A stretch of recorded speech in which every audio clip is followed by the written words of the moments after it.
आप सभी का एग्जाम फाइटर चैनल में स्वागत है। आज के इस गहन विश्लेषण में हमारे टेबल पर जो रिसर्च नोट्स और दस्तावेजों का अंबार लगा है वो एक बहुत ही स्पष्ट लेकिन बेहद तनावपूर्ण तस्वीर पेश कर रहा है। तनावपूर्ण तो ये वाकई है। बिल्कुल। आज का हमारा विषय मध्य प्रदेश सरकार द्वारा वर्ष 2026 के लिए वन विभाग और जेल विभाग में निकाली गई 1600 से अधिक पदों की बम्पर बढ़ती के इर्द गिर्द घूमता है। जी, और इस चर्चा का हमारा मुख्य मिशन इस पूरी आधिकारिक अधिसूचना के भीतर छिपे जटिल आंकड़ों को डिकोड करना है। सही कहा।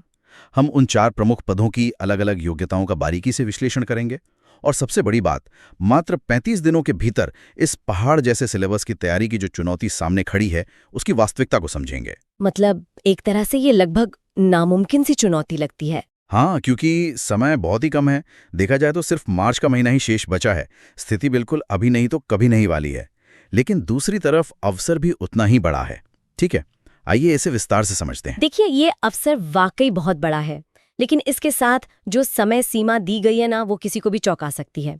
अगर हम अपने सामने रखे इन आंकड़ों पर गौर करें तो कुल मिलाकर लगभग 1679 पदों की आधिकारिक घोषणा की गई है। 1679? हाँ, विभाग ने ये स्पष्ट जरूर किया है कि भविष्य में इन पदों की संख्या में परिवर्तन संभव है, लेकिन फिलहाल यही आंकड़े हमारा आधार है। इन पदों को मुख्य रूप से 4 अलग अलग भूमिकाओं में बांटा गया है। सबसे बड़ा हिस्सा वन विभाग के खाते में जाता है, जहां वन रक्षक के 728 पद हैं। जिसका मतलब है फॉरेस्ट गार्ड। बिल्कुल। और इसकी ठीक बाद जेल विभाग में जेल प्रहरी के 757 पद हैं। इसके अतिरिक्त वन विभाग में ही क्षेत्र रक्षक के 169 पद हैं और जेल विभाग के अंतर्गत एक बहुत ही महत्वपूर्ण अधिकारी स्तर का पद है, सहायक जेल अधीक्षक, जिसके लिए 25 पद निर्धारित किए गए हैं। रुको, पदों की ये संख्या तो निश्चित रूप से उम्मीदवारों को आकर्षित करेगी, लेकिन जब मैं इन दस्तावेजों में दी गई तारीखों को देखता हूं तो गणित कुछ और ही कहानी बयां करता है। फॉर्म भरने की प्रक्रिया 28 फरवरी 2026 से शुरू हो रही है और अंतिम तिथि मात्र 14 मार्च रखी गई है। सिर्फ 2 हफ्ते का समय है फॉर्म भरने के लिए। वही तो, आवेदन करने के लिए सिर्फ 2 हफ्ते। और हैरानी की बात यहीं खत्म नहीं होती। जो परीक्षा निर्धारित की गई है वो 7 अप्रैल को होनी है। अगर कैलेंडर के हिसाब से देखें तो तैयारी के लिए कुल मिलाकर केवल 35 दिन बचे हैं। बिल्कुल, सिर्फ 35 दिन। ये तो क्रिकेट के किसी T20 मैच के डेथ ओवर्स जैसी स्थिति हो गई, जहां पिच को समझने का समय ही नहीं है, बस आते ही हर गेंद पर बाउंड्री मारनी है। आवेदन शुल्क की बात करें तो अनारक्षित वर्ग के लिए 500 रुपए और आरक्षित वर्ग के लिए 250 रुपए है, जो केवल ऑनलाइन माध्यम से लिया जाएगा। आपका वो T20 मैच वाला उदाहरण बिल्कुल सटीक बैठता है। समय सचमुच रेत की तरह फिसल रहा है। और अगर हम पात्रता के नियमों का गहराई से विश्लेषण करें तो प्रतियोगिता का स्तर और भी ज्यादा डराने वाला लगता है। आयु सीमा 18 से 33 वर्ष के बीच तय की गई है। और इसकी गणना 1 जनवरी को आधार मानकर होगी, राइट? हाँ, 1 जनवरी 2026 के आधार पर। आरक्षित श्रेणियों को 5 वर्ष की अतिरिक्त छूट मिली है, लेकिन असली पेच कहीं और है। दस्तावेजों में साफ लिखा है कि इस भर्ती में मध्य प्रदेश के बाहर के विद्यार्थी भी आवेदन कर सकते हैं। अरे बाप रे, इसका मतलब है कि मुकाबला केवल राज्य के भीतर सीमित नहीं रह गया है। एकदम सही। इसका सीधा सा अर्थ यह है कि अब मुकाबला केवल मध्य प्रदेश के स्थानीय उम्मीदवारों के बीच नहीं है। उत्तर प्रदेश, बिहार, राजस्थान जैसे पड़ोसी राज्यों के दिग्गज उम्मीदवार भी इस परीक्षा में बैठेंगे। ऐसे छात्र जो शायद पिछले 3-4 सालों से लगातार प्रतियोगी परीक्षाओं की तैयारी कर रहे हैं। इस एक नियम ने अचानक से इस पूरी भर्ती को राष्ट्रीय स्तर की प्रतियोगिता में बदल दिया है। ये जानकारी निश्चित रूप से रणनीति को पूरी तरह से बदलने वाली है। चलिए अब पदों की शैक्षणिक योग्यताओं की गहराई में चलते हैं। सबसे पहले 10वीं पास उम्मीदवारों के लिए मौजूद अवसरों को डिकोड करते हैं। जो कि सबसे बड़ा हिस्सा है। हाँ, वन रक्षक और क्षेत्र रक्षक, ये दोनों पद वन विभाग के अंतर्गत आते हैं। वन रक्षक में सबसे अधिक 728 वैकेंसी हैं। दस्तावेजों में इसका बेसिक पे 19,500 रुपये बताया गया है। अक्सर लोग इस आंकड़े को देखकर भ्रमित हो जाते हैं कि शायद उन्हें हर महीने सिर्फ 19,500 रुपये ही मिलेंगे। बिल्कुल, लेकिन सरकारी नौकरी में बेसिक पे का मतलब होता है वो मूल राशि जिस पर महंगाई भत्ता, मकान किराया भत्ता और अन्य सुविधाएं जुड़ती हैं।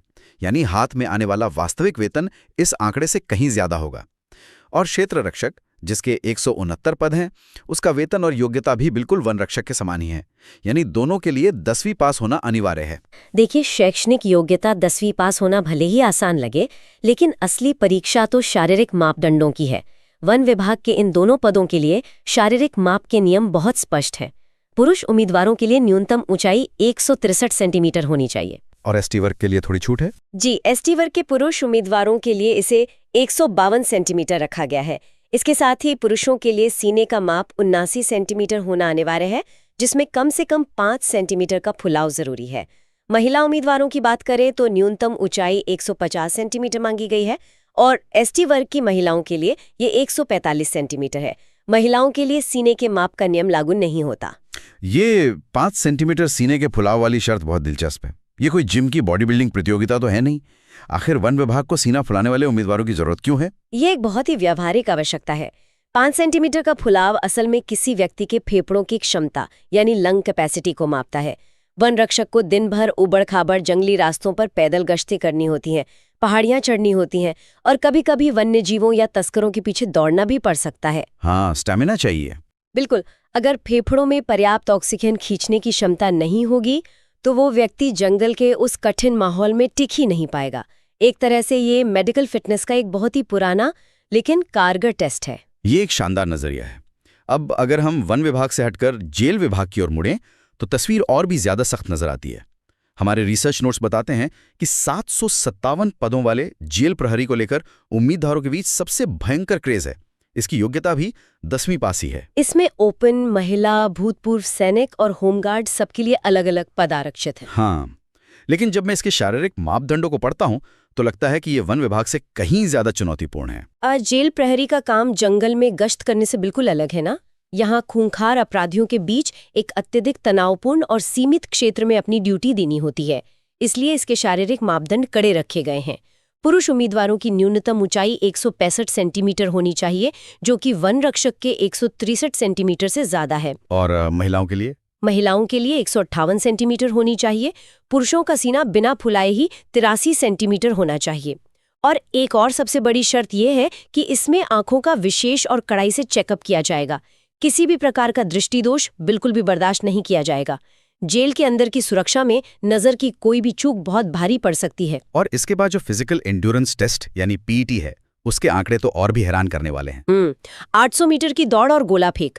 पुरुषों को यह 800 मीटर की दौड़ 2 मिनट 50 सेकंड में पूरी करनी है। महिलाओं के लिए समय 4 मिनट है और भूतपूर्व सैनिकों के लिए 3 मिनट 15 सेकंड। दौड़ना तो फिर भी एक बात है। वही तो, दौड़ तक तो बात फिर भी समझ आती है, लेकिन ये गोला फेंक। दस्तावेजों में लिखा है कि पुरुषों को 7.260 किलोग्राम का गोला 20 फीट की दूरी तक फेंकना होगा। 7 किलो से ज्यादा का लोहे का भारी गोला, ये तो ऐसा है जैसे किसी भारी तरबूज या छोटे गैस सिलेंडर को 20 फीट दूर फेंकना हो। क्या यही वो जगह है जहां दिन रात सिर्फ किताबों में सिर खपाने वाले मेधावी छात्र बाहर हो जाते हैं? आपने बिल्कुल सही नब्ज पकड़ी है। ये एक बहुत ही आम गलतफहमी है कि सिर्फ अच्छी पढ़ाई से ये नौकरी मिल जाएगी। 7 किलो के गोले को 20 फीट तक फेंकने के लिए केवल बाहों की ताकत नहीं, बल्कि पूरे शरीर की तकनीक और विस्फोटक ऊर्जा की आवश्यकता होती है। जो उम्मीदवार 35 दिन केवल कमरे में बैठकर पढ़ेंगे और मैदान में पसीना नहीं बहाएंगे, वे इस टेस्ट में निश्चित रूप से फेल हो जाएंगे। महिलाओं के लिए इसका वजन कितना है? महिलाओं के लिए इस गोले का वजन 4 किलोग्राम होता है और उन्हें इसे 16 फीट तक फेंकना होता है। भूतपूर्व सैनिकों को अपना गोला 15 फीट तक फेंकना होता है। यहाँ एक बहुत ही दिलचस्प बात सामने आती है। जेल प्रहरी के इन सख्त मापदंडों के बाद हमारे पास दस्तावेजों में एक और पद है। संख्या में ये केवल 25 है, लेकिन इसका रुतबा पूरी सूची में सबसे बड़ा है। सहायक जेल अधीक्षक यानी असिस्टेंट जेल सुपरिटेंडेंट। ये एक शोल्डर बैज वाली जॉब है। श्रोताओं के लिए स्पष्ट कर दूं कि शोल्डर बैज का मतलब है वर्दी के कंधों पर लगने वाले सितारे, जो भीड़ से अलग करते हैं और एक अधिकारी का दर्जा देते हैं। क्योंकि ये पद सीधे तौर पर एक अधिकारी का है, इसलिए इसकी मांगे भी उसी स्तर की है। यहाँ 10वीं पास की योग्यता काम नहीं आएगी। इस पद के लिए उम्मीदवार का स्नातक यानी ग्रेजुएट होना अनिवार्य है और इसके शारीरिक और मेडिकल मापदंड तो इतने सख्त हैं कि इसे इस पूरी भर्ती की सबसे कठिन चुनौती कहा जा सकता है। बिल्कुल, इसके मेडिकल अलर्ट को देखकर ही पता चलता है कि विभाग को किस स्तर की फिटनेस चाहिए। शारीरिक माप में पुरुषों की ऊंचाई कम से कम 168 सेंटीमीटर और महिलाओं की 155 सेंटीमीटर मांगी गई है। पुरुषों के लिए सीना 84 सेंटीमीटर और फुलाने पर 89 सेंटीमीटर होना चाहिए। लेकिन जो मेडिकल वर्जनाएं हैं वे बहुत ही विशिष्ट हैं। नोकनी और फ्लैट फुट पूरी तरह से वर्जित हैं। इन तकनीकी शब्दों का असल जिंदगी में क्या मतलब है, ये समझना बहुत जरूरी है। देखिए, नोकनी का मतलब है कि जब आप सीधे खड़े होते हैं तो आपके घुटने आपस में टकराते हैं, जबकि टखनों के बीच दूरी होती है। ये स्थिति तेज दौड़ने या अचानक दिशा बदलने में बड़ी बाधा बनती है। और फ्लैट फुट? फ्लैट फुट का मतलब है पैरों के तलवों का बिल्कुल सपाट होना। एक सामान्य पैर में बीच में एक कर्व या आर्च होता है। जो उम्मीदवार इसे घर पर चेक करना चाहते हैं वे गीले फर्श पर नंगे पैर चलकर अपने पैरों के निशान देख सकते हैं। अगर पूरा पैर छप रहा है और बीच में खाली जगह नहीं है तो वो फ्लैट फुट है। ये भी दौड़ने की क्षमता को गंभीर रूप से प्रभावित करता है। और दृष्टिदोष तो यहाँ भी पूरी तरह से वर्जित है ही। और अगर कोई इन मेडिकल परीक्षणों को पार कर ले तो उसे 3 फिजिकल इवेंट्स का सामना करना है। 800 मीटर की दौड़ तो है, लेकिन यहाँ पुरुषों के लिए समय 2 मिनट 40 सेकंड है। अगर हम इसकी तुलना जेल प्रहरी के 2 मिनट 50 सेकंड से करें तो सहायक अधीक्षक बनने के लिए पूरे 10 सेकंड कम दिए जा रहे हैं। ट्रैक पर दौड़ते समय 10 सेकंड का अंतर एक पूरी जिंदगी जैसा होता है। हाँ, ये अंतर एक आम धावक को एक उत्कृष्ट धावक से अलग करता है। महिलाओं के लिए ये दौड़ 3 मिनट 40 सेकंड में पूरी करनी है। और इसके अलावा भी कुछ टेस्ट है ना? जी, इसके अलावा इस अधिकारी स्तर के पद के लिए लंबी कूद यानी लॉन्ग जंप भी शामिल की गई है। पुरुषों को 13 फीट और महिलाओं को 10 फीट कूदना है। और आखिर में वही गोला फेंक, लेकिन यहाँ दूरी बढ़ जाती है। पुरुषों के लिए 19 फीट और महिलाओं के लिए 15 फीट। ये फिजिकल टेस्ट स्पष्ट रूप से यह सुनिश्चित करने के लिए डिजाइन किया गया है कि जो भी व्यक्ति 25 पदों में से एक पर बैठेगा वो शारीरिक और मानसिक दोनों रूपों में फौलादी हो। अगर हम इसे व्यापक नजरिए से देखें तो इन तमाम कठोर नियमों और डरावने फिजिकल टेस्ट के बीच इस नोटिफिकेशन में एक बहुत बड़ी राहत की खबर भी छिपी हुई है। वो क्या है? इन चारों पदों वन रक्षक, क्षेत्र रक्षक, जेल प्रहरी और सहायक जेल अधीक्षक की प्रकृति और योग्यताओं में जमीन आसमान का अंतर है। लेकिन इन सभी के लिए जो लिखित परीक्षा आयोजित की जाएगी उसका सिलेबस बिल्कुल एक समान है। अरे वाह, ये एक बहुत बड़ी रणनीतिक जानकारी है। इसका मतलब है कि उम्मीदवारों को 4 अलग-अलग परीक्षाओं के लिए 4 अलग-अलग तरह की किताबें नहीं पढ़नी पड़ेंगी। बिल्कुल नहीं, एक ही तैयारी काम आएगी। परीक्षा का ढांचा भी काफी सीधा लगता है। 100 अंकों का पेपर होगा, 2 घंटे का समय मिलेगा। विषय हैं सामान्य ज्ञान, विज्ञान, गणित, सामान्य हिंदी और अंग्रेजी। प्रश्नों का स्तर 10वीं यानी हाई स्कूल का बताया गया है। माध्यम हिंदी और अंग्रेजी दोनों होगा। और जो सबसे आकर्षक बात दस्तावेजों में दिख रही है वो ये है कि इस परीक्षा में कोई नेगेटिव मार्किंग नहीं है। क्या इसका मतलब ये है कि हर कोई 100 में से 100 अंक ले आएगा? ये कोई नेगेटिव मार्किंग नहीं वाला नियम अक्सर एक बहुत बड़ा जाल साबित होता है। वो कैसे? जब गलत उत्तर के लिए कोई अंक नहीं कटता तो हर उम्मीदवार 100 के 100 प्रश्न हल करके आता है। इसका सीधा सा नतीजा ये होता है कि कट ऑफ आसमान छूने लगती है। यहाँ तुक्केबाजी से ज्यादा ये बात मायने रखती है कि आप आसान प्रश्नों में कितनी एक्यूरेसी रखते हैं। अगर आपने गणित या विज्ञान के उन आसान सवालों में गलती कर दी जो बाकी सब ने सही किए हैं तो कोई नेगेटिव मार्किंग न होने के बावजूद आप रेस से बाहर हो जाएंगे। ये तो सोचने वाली बात है। और जहां तक 10वीं के स्तर की बात है तो ये भी एक भ्रम है। आज की तारीख में 10वीं स्तर का गणित और विज्ञान भी बेहद कॉन्सेप्चुअल और घुमावदार पूछा जाता है, खासकर तब जब दूसरे राज्यों के अनुभवी उम्मीदवार भी परीक्षा दे रहे हों। तो इस सब का असल में क्या मतलब है? एक तरफ 100 अंकों का ऐसा पेपर है जिसकी कट ऑफ बहुत हाई जाने वाली है, और दूसरी तरफ हमारे पास तैयारी के लिए केवल 35 दिन बचे। अगर कोई आज शून्य से शुरू करना चाहे तो उसे क्या करना चाहिए? सबसे पहले तो उस अहंकार को छोड़ना होगा कि मैं बाजार से हर विषय की मोटी मोटी किताबें लाऊंगा और उन्हें पहले पन्ने से आखिरी पन्ने तक पढ़ लूंगा। 45 दिनों में ये शारीरिक और मानसिक रूप से असंभव है। समय बर्बाद करने या घबराने के बजाय एक कठोर क्रैश कोर्स रणनीति अपनानी होगी। मतलब सिर्फ टू द पॉइंट पढ़ाई? हाँ, अब समय सिर्फ टेस्ट सीरीज लगाने का है। पुराने प्रश्न पत्रों को हल करना शुरू करें।